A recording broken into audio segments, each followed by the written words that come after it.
What's up everyone, Willy Apple here, and today I'm going to be showing you how you can get the iOS 26 public beta for yourself on your own device. It's very easy and it's 100% free as well. Alright, what do you need to do? The first thing you want to do is go to the website beta.apple.com. Once you're on beta.apple.com, you're going to see there's this button that says sign in or sign up. Simply press the sign up button. And it's going to have you log in with your Apple account. So just do Face ID real quick. And once you're on this screen, you're done inside of Safari. You can get out immediately. So what you want to do is you want to go inside of Settings now. And you're going to want to scroll down to General and then Software Update. Once you're inside of Software Update, you're going to see a new section up here that says Beta Updates. Simply go inside of Beta Updates and you're going to see iOS 26 Public Beta.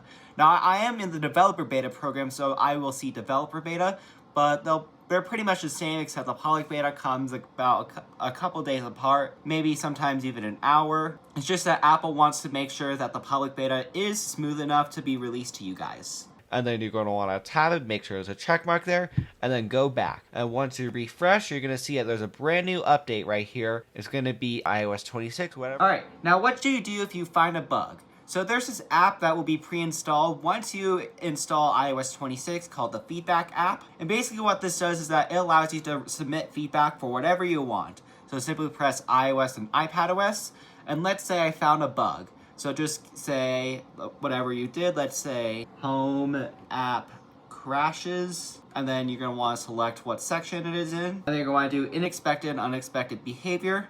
But you could also just put suggestions in here. For example, if you want liquid glass to be toned down or liquid glass to be intensified, Apple will be seeing that. You could also make a suggestion. But make your diagnostics as detailed as possible. Just make sure that everything is as detailed so Apple knows how to reproduce it. Also make sure how you can reproduce the issue. And that's how you use the Feedback app. Anyways, thanks for watching. Comment, subscribe, and I will be going over every brand new iOS 26 change. So be subscribed for that so you can know what is new inside the software. And I'll see you in my next video.